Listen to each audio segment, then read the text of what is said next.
चलो जो दाखला नंबर 14 जो ए बार बी बार અને સી બાર સમાન માન વાળા આપણને એવું કીધું છે કે સૌપ્રથમ પેલો નિયમ એવો આપ્યો છે કે ત્રણેય સમાન માન વાળા છે એટલે કે મોડ એ બાર બરોબર મોડ બી બાર બરોબર મોડ સી બાર બરોબર આવું આપણને આપ્યું તો સાબિત કરો કે એ બાર અને એવું કીધું છે પરસ્પર લંબ છે અને A bar dot B bar equal to 0 D bar into C bar equal to 0 અને C bar into A bar equal to 0 ત્રણે ત્રણ પરસ્પર લંબ છે તો સાબિત કરો કે એ bar plus B bar plus C બાર એ બાર બી બાર અને સી બાર સાથે સમાન માપના ખૂણા બનાવે છે તો આપણે જોઈએ કે અહીં એ પ્લસ બી પ્લસ સી બાર એ બાર સાથે થીટા માપનો ખૂણો બનાવે છે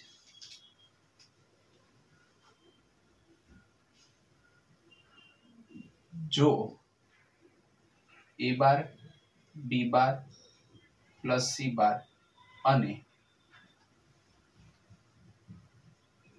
એ બાર એ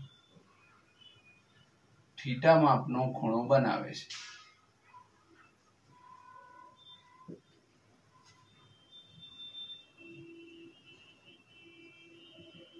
માટે cos થીટા બરોબર આપણે પેલા લખીએ તો આપણને શું મળશે A bar plus B bar plus C bar into A bar by mod A bar plus B bar plus C bar અને અહીંયા શું આવશે મોડ એ બાર ઓકે થઈ ગયું હવે આને અંદર ગુણીએ તો ए बार इंटू ए बार એટલે મોડ ए बार નો સ્ક્વેર પ્લસ ए bar into B bar plus ए बार इंटू सी बार છેદમાં મોડ ए बार प्लस बी बार प्लस सी बार અને ઇન્ટુ મોડ ए बार ઓકે હવે જોઈએ તો આ 0 થઈ જશે આ 0 ઉપર મોડ ए સ્ક્વેર વધશે ને એક એક મોડ ઉડી જશે તો ઉપર વધશે મોડ ए છેદમાં मोड ए बार प्लस बी बार प्लस सी बार बराबर तेज रीते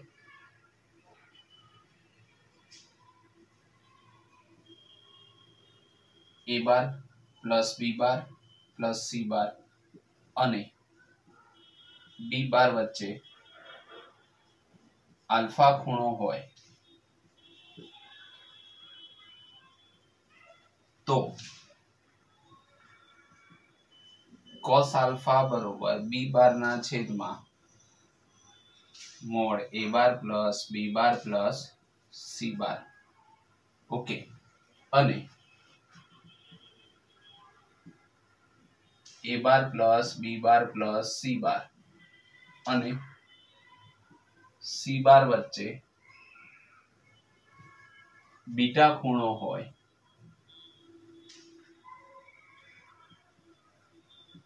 तो cos बीटा बरोबर ए बार अहींया आवशे ऊपर सी बार ना छेद में मोड ए बार प्लस बी बार प्लस सी बार ओके बराबर तो शुं आव्युं जो मोड ए बार मोड बी बार मोड सी बार परंतु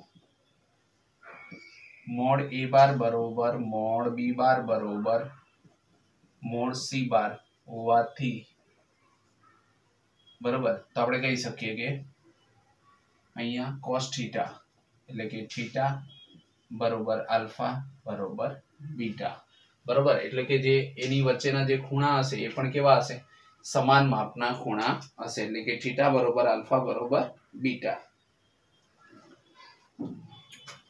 દાખલા નંબર 15 જો આપેલ a bar is not equal to 0 b bar is not equal to 0 માટે સાબિત કરો कि जो a plus B bar into A plus B bar बरोबर मोड ए नो स्क्वेर प्लस मोड बी नो स्क्वेर तो अने तो ज ए बार अने बी बार परस्पर लंब छे जो अहींया आपने आप्युं छे ए बार प्लस बी बार અને a બાર પ્લસ b બાર. હવે આનું આપણે વિસ્તરણ કરીએ તો આપણને ખબર પડે કે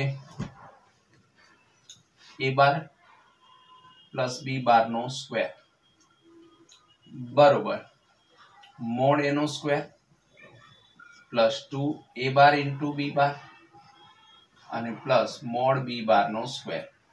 હવે જુઓ, જો a bar into b bar is equal to 0 હોય તો જ મોડ a બાર નો square plus mod b bar નો સ્ક્વેર મળે. બરાબર, માટે a બાર અને b બાર પરસ્પર લંબ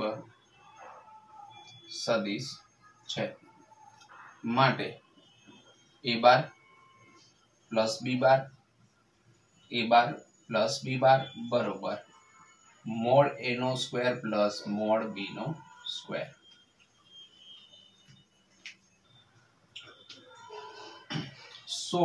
દાખલા નંબર 16 જે MCQ છે.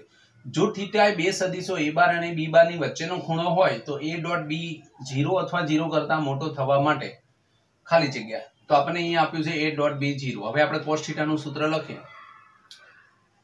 cos થીટા બરોબર a બાર ડોટ b બાર ના છેદમાં mode a bar into mode b બાર.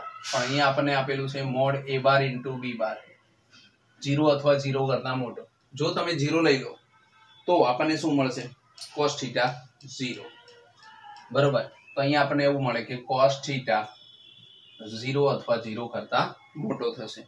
હવે જો 0 અથવા 0 કરતા મોટો હોય તો થીટાની કિંમત કેવી હોય? તો 0 કરતા થીટા મોટો અને π/2. કેમ કે cos થીટાની કિંમત 0 કરતા મોટી ક્યારે હોય? જ્યારે પહેલું ચરણ હોય. ત્યારે 0 થી થીટા થી π/2 ની વચ્ચે એની કિંમત કેવી આવશે? તો 1 કરતા મોટી. એટલે આપણો જે વિકલ્પ છે એ બી વિકલ્પ આપણા માટે સાચો આવશે. દાખલા number 17. a bar b bar અને a પ્લસ b બાર એ એકમ સદિશો હોય. હવે એકમ સદિશો હોય એનો મતલબ મોડ a બાર બરોબર પણ 1 થાય, બરોબર મોડ b બાર પણ થાય અને બરોબર mod a bar plus b બાર થાય. એટલે કે બધાની એકમ એક એકમ છે. a બાર બરોબર 1, b બાર બરોબર a પ્લસ b બાર બરોબર પણ 1, કેમ કે એકમ સદિશો છે. અને a બાર તથા b બાર વચ્ચેના ખૂણાનું માપ થીટા હોય તો એ શોધો. હવે આપણે a બાર b બાર આપેલું છે, આપણને અહીંયા આપણને આપેલું છે mode a bar plus b બાર. હવે આપણી પાસે a ઇન્ટુ b નથી, તો એ લાવવા માટે આપણે એવું કરીએ કે a bar into b bar છે, a bar plus b bar એની ઉપર સ્ક્વેર કરી દઈએ તો આપણી પાસે આવશે મોડ a બાર નો square plus 2 a bar into b bar અને પ્લસ મોડ b બાર નો square. Okay, a bar plus b bar નો સ્ક્વેર કર્યો આપણે, એનો મતલબ 1 નો સ્ક્વેર 1 જ થાય. અહીંયા a બાર નો સ્ક્વેર એટલે 1, b બાર નો સ્ક્વેર એટલે 1 plus 2 into a bar into b bar. Okay, 1 plus 1 કેટલા થાય? 2. અહીંયા 1 આપેલા છે તો આપણે અહીંયા લખી શકીએ 1/2. કેમ કે આ 2 છે એને આ બાજુ આવવા દો તો શું થઈ જશે? માઇનસ 2. 2 માંથી 1 જાય તો -1/2. અહીંયા વધશે a bar into b bar. Okay, તો a bar into b bar બરોબર આવ્યું -1/2. હવે આપણે લખીએ cos થીટા. cos થીટા બરોબર a બાર ઇન્ટુ b બાર ના છેદમાં mode a bar into mode b bar બરોબર. a બાર ઇન્ટુ b બાર એટલે -1/2, 1 ઇન્ટુ 1. તો આપણી પાસે વધશે cos થીટા બરોબર -1/2. થીટા બરોબર cos ઇનવર્સ શું આવશે? તો cos ની કઈ કિંમત આવે? તો કે cos પાઈ માઇનસ ઋણ છે એટલે બીજું ચરણ આવે તો 1/2 ની કિંમત કઈ થાય? તો કે π/3. તો અહીંયા આપણે લખી શકીએ પાઈ માઇનસ π/3, કેમ કે બીજું ચરણ cos ઋણ છે. તો થીટા બરોબર આવશે 2π/3. ઓકે, તો આપણો આન્સર આવશે 2π/3. ચલો જુઓ દાખલા નંબર 18.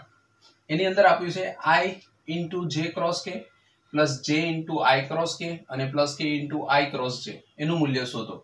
જો હવે તમે આને લખો તો આને પેટી ગુણન પણ કહેવાય. આપણે પેટીમાં લખીએ તો શું લખાય? આઈ જે અને કે. ઓકે, પ્લસ આને લખીએ તો જે આઈ અને કે પ્લસ કે આઈ જે. ઓકે, હવે જુઓ અહીંયા તો આપણને આ સીધામાં જ આપ્યું છે, એટલે કે આઈ જે અને કે. જો આપણે આઈ અને જે ને બદલશું તો આ જે પ્લસ હતું એ શું થઈ જશે? માઇનસ થઈ જશે. બરોબર છે? આપણે શું કર્યું? આઈ જે આઈ હતા એને બદલી નાખ્યા. એનો મતલબ કે જ્યાં પ્લસ હતા ત્યાં શું થઈ જશે? માઇનસ. એટલે આપણો જવાબ આવ્યો આઈ જે કે. અને આને બદલશો તો એકવાર આઈ લાવશો, કે અહીંયા લાવશો, પછી જે અને કે ને, એટલે એકવાર બદલશો તો કે આવશે, માઇનસ આવશે, અને ફરી એકવાર બદલશો તો પ્લસ આવશે. તો અહીંયા પ્લસ નું પ્લસ જ વધશે અને શું આવશે? આઈ જે અને કે. ઓકે, આ બંને સેમ થઈ ગયા તો ઉડી જશે. તો આપણી પાસે જવાબ શું આવ્યો? આઈ જે કે. પણ એમસીક્યુ ની અંદર આવું નહીં માંગ્યું, બરોબર? એમાં 0 1 2 એવું આવે. તો આને આપણે નિશ્ચયકમાં લખીએ તો ચલો, આઈ 1 0 0 આ પેલું થઈ ગયું. પછી જે 0 1 0 અને કે 0 0 1. આનું વિસ્તરણ કરશો તો જવાબ કેટલો આવશે? 1 આવશે. આ 1 લઈએ એટલે 1 1 આ 1, બાકી બધું 0 આવે. તો આપણો આન્સર થઈ ગયો 1. દાખલા નંબર 19.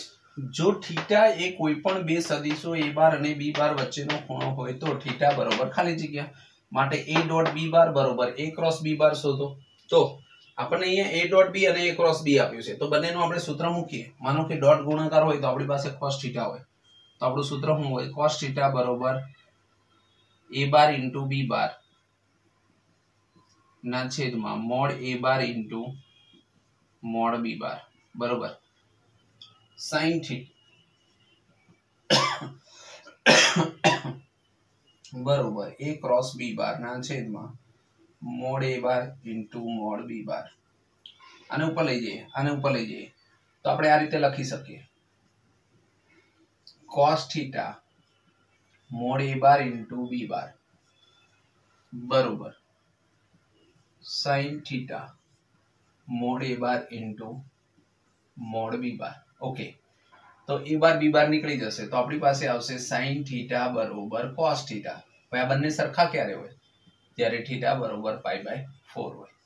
તો આપણો આન્સર આવશે થીટા બરોબર π/4, કે જ્યારે સરખો હોય તો આ બંને સરખા થાય.